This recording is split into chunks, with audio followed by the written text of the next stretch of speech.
Hello everybody, welcome back to my channel. So today I thought I would do a bit of a review on my Givenchy Antigona, and mine is in the small size, yes, which is kind of like the medium size that they do, but it's called small.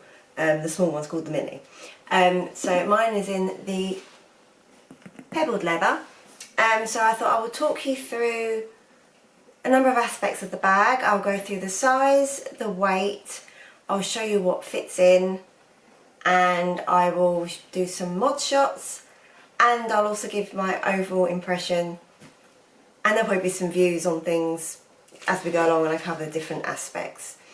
So first off, I will do a quick overview of the bag. Right, so this bag is basically a handheld bag, but it also does, so I've got loads of stuff on the table to show you, also does come with this shoulder strap as well. So first off, I will show you the features of the bag, which won't take long. This is a fairly simple, basic bag. Oh, bit of fluff, not included. So basically what you've got are no pockets on the back. The back is smooth. You've got these two fixed handles, and then you've got on the front, it's quite nice, as what I think is part of the key styling of the bag and balances out this whole trapeze shape, is you've got this section here, which is just basically for decorative purposes, stuck on with Givenchy there in this sort of silver metal. Also you've got, it's got quite chunky silver hardware. So you also have a rather nice zip. So that is the bag zipped up, and it's a nice zip actually. It's nice, it's like a padded, you can see there it's got some depth to it, padded zip, and it is a very nice movement. Obviously that looked awkward, it's because I'm on camera, nothing is easy. So that's what the bag looks like. And then on the inside, again, also quite basic, and I'll come on to more about that in a minute. So you open it up and you can see there is a zip section here, and then on the other side there are, I'll try and show you, two slip pockets, one there and one there. So that's the bag in itself. Feels fairly light right now. I know in terms of the medium-sized Antigona, there's a lot of people saying it's a very heavy bag, and that was one of the things that put me off the larger size. One of the things. Partly I didn't need the larger size, but that was one of the things. And having been a bit of a Mulberry lover for a number of years, one of the things that's really put me off Mulberry, as my lifestyle has changed and I've done more walking with my handbags, is the sheer weight of them. So weight is always a consideration for me. So that's what it comes with, and then you have this shoulder strap as well. Now this shoulder strap is non-adjustable, so it is what it is. It's got, which also goes well with the zip, you've got this shiny hardware there in silver, and this rotates, and then it's just plain leather strap in this pebbled leather as well that matches the colour of the bag. So that's that. In terms of how this attaches, it's not a normal clip bit that you'd expect. What you have to do is,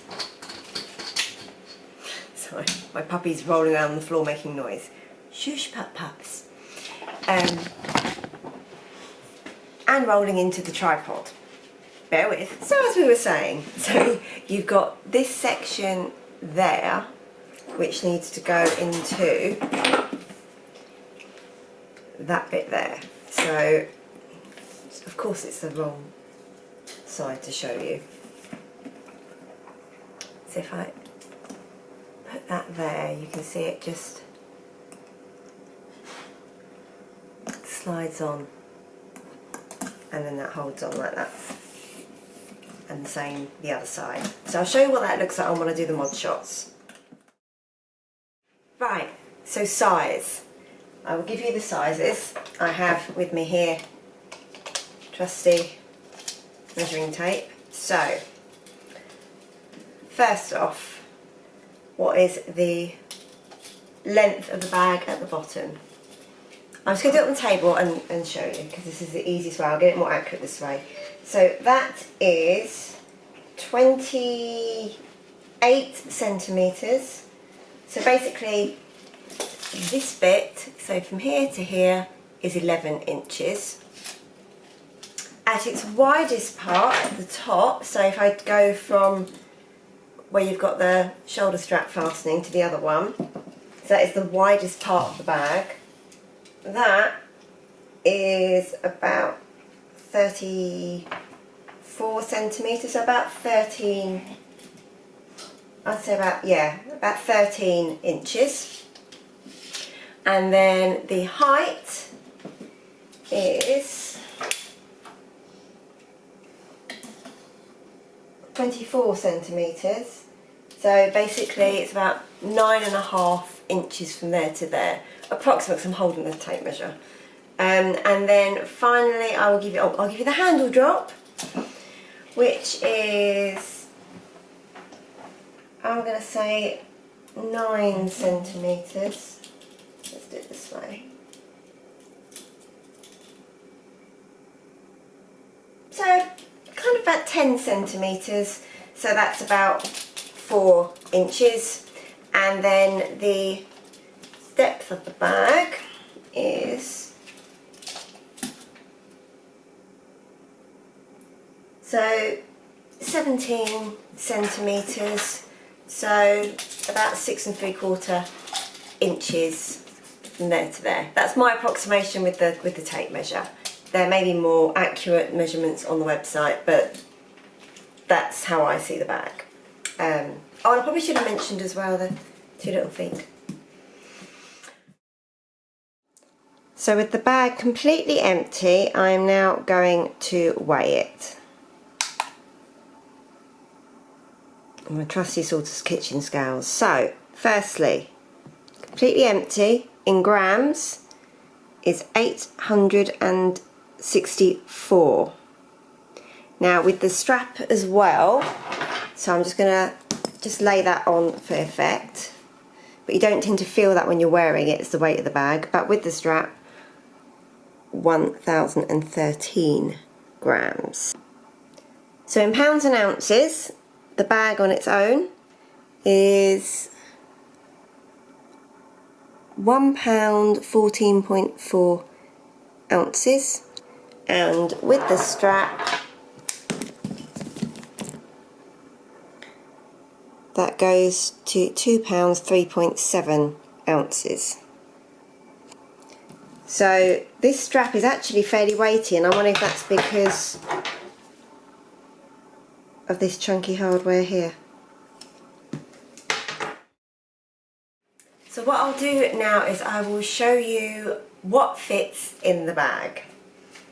Now, because this, a couple of reasons, because the centre is just like a big black hole, and I'm not much of a rummager, and it's hard to see, and it doesn't open that much this way. It opens enough to get your hand in and out, but I imagine a bit like the Louis Vuitton Speedy.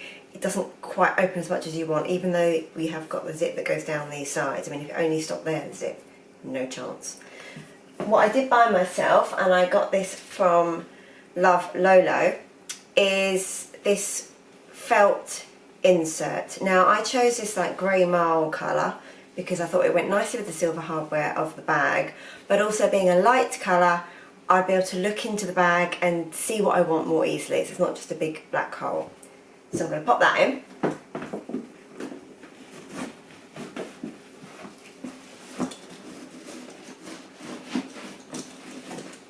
And like I said, this liner is actually made to fit the bag. So it's a good choice on Love Lolo of bag liners for a number of different bags. So that fits in lovely there, and you can see already how much easier that is to see inside the bag. So typically, what would I have with me? My usual stuff. Let me just change the camera angle quickly, and it might be easy to show you. Bear with. I'm going to start off by putting in my trusty umbrella from Marks and Spencer's. So I'm just going to lay that in the main section. I then am going to put in my Hermes Bastia coin purse and matching Calvi card holder. So I'm going to pop those in 2 back slip pockets, there and there. The other thing with this bag liner, which is really good, is it's made to the height of where the back zip is, so you can still use the main zip of the bag if you want to. I will then put in my Louis Vuitton key clay in with my keys in. So I'm going to pop that in front section there. Again, these are things that I want secure and safe, but also want to be able to grab them easily. So similarly, my Aspinall travel card holder is going to go in the slip bit at the front. So you can see there how we're doing, still lots of room. Next, always travel with me, my Leighton Denny travel nail file, so that can go in. And then I'm going to put in my mini pochette, and within here I have got, I won't go through every item, but I basically use this as a cosmetic case. So I've got hand sanitizer, hand cream, blotting papers, a makeup brush, a Charlotte Tilbury lip gloss and lip pencil, a hairband, lip balm, I think that's about it. Oh, and a mini mascara. So anyway, that is going in, and I do really love that. I use that a lot. Right, so you can see the bag is starting to fill up a little bit now. And then I'm also going to pop in my Charlotte Tilbury palette. So what I'm also going to pop in is my little Kent Travel hairbrush, small packet of Kleenex tissues, my Chanel Le Beige powder, my Apple AirPods in their little chargeable case. I'll just pop those things in at the bottom. My Bulgari sunglasses, which I have in this little pouch. I'll just show you these because I do love these.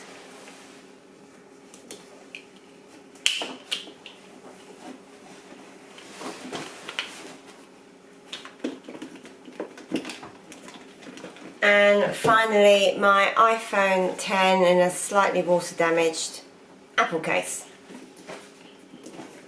So I'll just slot that in the side. So, just to show you what that looks like there.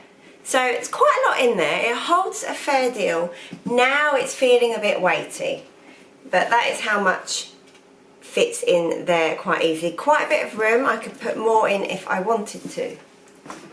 So I thought I would see if I can fit in a pair of shoes as well. So what I've got here are a pair of Jimmy Choo heels, and this is with a 10cm heel. Really like these, in suede, go the lot. Whenever I travel, I always put my shoes into their respective little dust pouches, which these do get a bit dirty, but it's for using. And by doing this, I know I'm not going to mark the inside of my bag by using this. So I sort of swish them around a bit to make them as small as possible. Let's see if they go in. Let's take the main items out the middle section.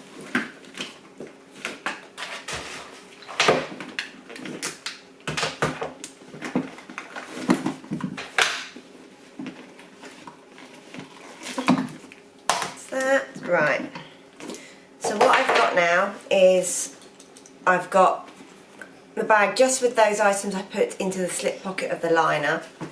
I'm then going to pop these, here we go, so wrap it like that. I'm going to pop these shoes in, because sometimes you don't always want a separate bag with your shoes and that, and sometimes you just want to go somewhere with one bag.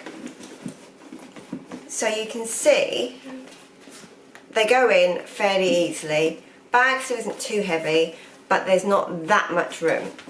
But I reckon I should be able to get most of this stuff in. So I'm going to start off with the small stuff. I'm going to do the nail file at the bottom. I'm going to go in with the hairbrush and the headphones, which I can kind of slip around underneath the shoes, those little bits. I am then going to go in with the, let's be ambitious, I'm going to go in with the umbrella. That's down the side. I am then going to go in with the mini pochette. There. The tissues, Chanel and Charlotte Tilbury palette. Let's see if I can put that in. That palette. That tissues. And then I have my sunglasses and my iPhone. So I'm going to put the iPhone in just at the back there, and sunglasses at the very top. So what I don't want to do is put those in the bottom and squash them. Now we feel weighty. Now we are full. But I'm actually really impressed. I've never tried that before. That zipped up really easily. Yes, the bag is full, but you can see there is some room. It's not completely stuffed. So it's not, I would say this is not over full by any means. I would not want to put much more in that, you know, maybe something like a, you know, another pair of, you know, another set of keys or something and another pass. But it does mean that if I want to do a work trip with just one bag, I absolutely can, and get a normal pair of heels in. Like I say, some summer shoes are going to be smaller than that, which would be even better. If you put a flat pair of sandals and they could lie at the bottom. I'm not going to damage the bag because I've got the liner and I've got the shoes in their dust bag, and that is important to me. So yeah, there we go. That is how much has fitted in. I'm going to do that up, and for interest, I'm going to weigh that and see what that comes in at. Obviously this is not going to give you a representation of the bag itself, but with all that in, we are now on 2,800 grams. So in pounds and ounces, that is £6 and 2.8 ounces. Here is the bag in the crook of the arm, and I mentioned previously about this drop, which is approximately 10 centimetres. So you can see there, arm goes through fairly easily, so you can hold it in the crook of the arm like that, or hold it obviously by the handles. And then we've also got this shoulder strap. As I mentioned before, it's non-adjustable, but for me, you can see there the drop is fairly good, and I find it I actually do find this the perfect height on the shoulder, so you can see it there from different angles. It is a fairly deep bag, so it does stick out a little bit, but you can, like I say, swoosh it to the back if you're just carrying a lot with the other hand. But I find it's a really nice strap. It's comfortable to wear, and it doesn't fall off the shoulder either. So I find that really nice, and it makes it easier when you are trying to get into the bag, which can be almost a little on the fiddly side. So that's what that looks like there. Crossbody, I wouldn't recommend this crossbody, but what the hell, let's try it to show you. Yeah. Absolutely does not work, but it's not pitched at that. So, I mean, look, I can. Would I? Absolutely not. But there it is on the shoulder. So, overall impressions. I really like this bag. Now, when I think about this bag in terms of my entire collection, it's not my favourite. If I'm going to be really honest, it is not my favourite. but I do really rate it. I really like it, and there's a number of reasons for that. I mean, one, empty without the strap, it is fairly light. Two, as you saw, it fits a lot in without looking like a big bag. You know, not being that big a person, I'm only 5'3" and a smidge, so I don't want anything that's too large on me unless I'm going for that really obvious oversized look. So the leather is durable, it holds a lot. I find that with the shoulder strap, it is really nice and easy to carry. I recently used this bag when I went up to Newcastle on a work trip, so I had a wheelie case and then just this bag, and it was nice. The weather was going to be rubbish up there. It goes with a lot. You know, this colour is a really good, quite nice natural colour, and it was carefree. I chucked it on my shoulder, did my wheelie bag with the other hand, and I was good to go. I didn't worry about it in the rain because it is a nice sturdy pebbled leather. It's not too heavy and it holds a lot. So, and I also do like the style. It's a slightly more edgy style, so it's not going to suit everybody, you know, if that's not your style. If you go for very, you know, girly floaty things, you know, I wouldn't pair this with a floaty dress, for example. I mean, not so you couldn't, I just personally wouldn't. So overall, I do really rate this bag. I was worried by the time I got it that it was just going to be a trend piece, but actually I thought it's been around for a while, and the main thing is that I like it. You know, I never buy bags with the intent of selling them on. I will sell a bag if I don't use it, but that's never my intent when I buy it. I never buy a bag for investment purposes, I always buy them for me. So, you know, I wasn't too worried about whether it holds its value or not, because that's not my concern. I did enough research into it to know that I would use it and use it as a work bag. I would say in terms of negative points, yes, it's heavy when it's full, but that's because you can fit so much in it. I really like the smoothness of the zip, but I will say in terms of getting in and out, it's not the easiest. I'm so pleased I got that light grey Bagliner, and that organises all my belongings inside and means I can see things and grab stuff at a glance, because I've said before, I'm not a rummager, I don't have the patience. So it does hold everything I need it to, and like I say, it's fairly carefree. I should have said earlier, the inside of this is like a sort of quite thick canvassy cotton. So it is, you know, and it's, even with using a bag now, it's got a couple of light marks on it, but nothing to speak of really. So yeah, overall, I recommend this. I think that the large one is probably too large for a lot of people, and like I said, if you are interested in the medium size, which is the larger one, then do try it out with your stuff before committing to buy because of the weight, if weight is a concern for you. The mini one I do really like, but again, because of the slight restrictiveness of getting in and out, I'm wondering if that's going to be more apparent in that smaller size. Again, a bit like the Speedy 30 compared to the Speedy 25. So yeah, not many, I haven't mentioned maybe that many pros and cons, but it's a fairly basic bag. And I really don't think you can go too wrong on it. So anyone's got any questions, then feel free to ask and I will answer as much as I possibly can. And if you haven't already, would love it if you subscribe to my channel. And that's it for now, so bye.